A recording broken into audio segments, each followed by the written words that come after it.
ఆంధ్రప్రదేశ్లో social media ఎంత దారుణంగా తయారైందంటే వినడానికి చూడడానికి అంత అసహ్యంగా ఉంది. అన్నా లెజినోవా అంటే పవన్ కళ్యాణ్ గారు సతీమణి తను చేసిన తప్పేంటి ఎంత ట్రోలింగ్ చేస్తున్నారంటే ఆశ్చర్యంగా ఉంది.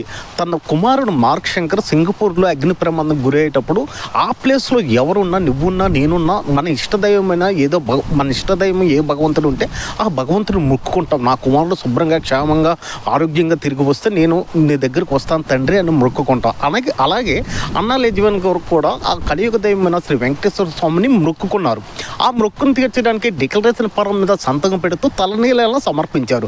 ఆ తలనీలాలను సమర్పించిన తర్వాత వెంగమాంబ సత్రానికి వెళ్ళి 17 లక్షల రూపాయలు ఆ వెంగమాంబ సత్రానికి విరాళాన్ని ఇచ్చి అక్కడ అన్నదాన కార్యక్రమంలో పాలు పంచుకుంటూ 10 మంది భక్తులకు సహాయం కూడా సేవ చేసి వచ్చారు.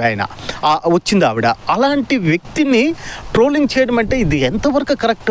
సోషల్ మీడియా చేతులు ఉంది కదా, ఇష్టానుసారంగా ట్రోల్ చేసేయడమేనా? ఒక క్రైస్తవ పాస్టర్ కూడా తన ఆడే మాటల విధానం కూడా కరెక్ట్ కాదు. మతాల్ని రెచ్చగొట్టి మా క్రైస్తవ కుటుంబంలో పుట్టింది ఇలాగా తలనీలాలు సమర్పించకూడదు, ఇది అది తొక్క తోలని కూడా మాట్లాడుతున్నారు. తను రష్యాలో పుట్టి క్రైస్తవ కుటుంబంలో జన్మించింది. కానీ తను ఇప్పుడు ఎవరు హిందూ మతానికి చెందిన ఆవిడ ఉంది. ఎందుకంటే పవన్ కళ్యాణ్ గారు హిందూ మతస్థుడు. మరి హిందూ మతస్థుడి భార్య ఎవరు అవుతారు? హిందూ మతస్థురాలు అవుతుంది కదా. దానికి పాస్టర్ గారు కూడా మాట్లాడే విధానం అయితే కరెక్ట్ లేదు.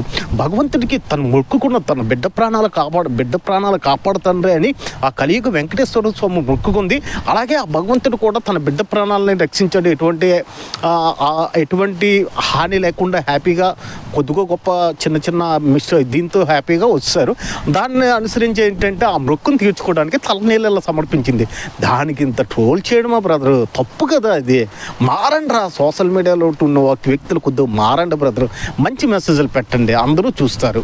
మంచి మెసేజ్ల కోసం ఆలోచించండి. ఇట్లు మీ ధనంజయ్, నేటి ప్రపంచం.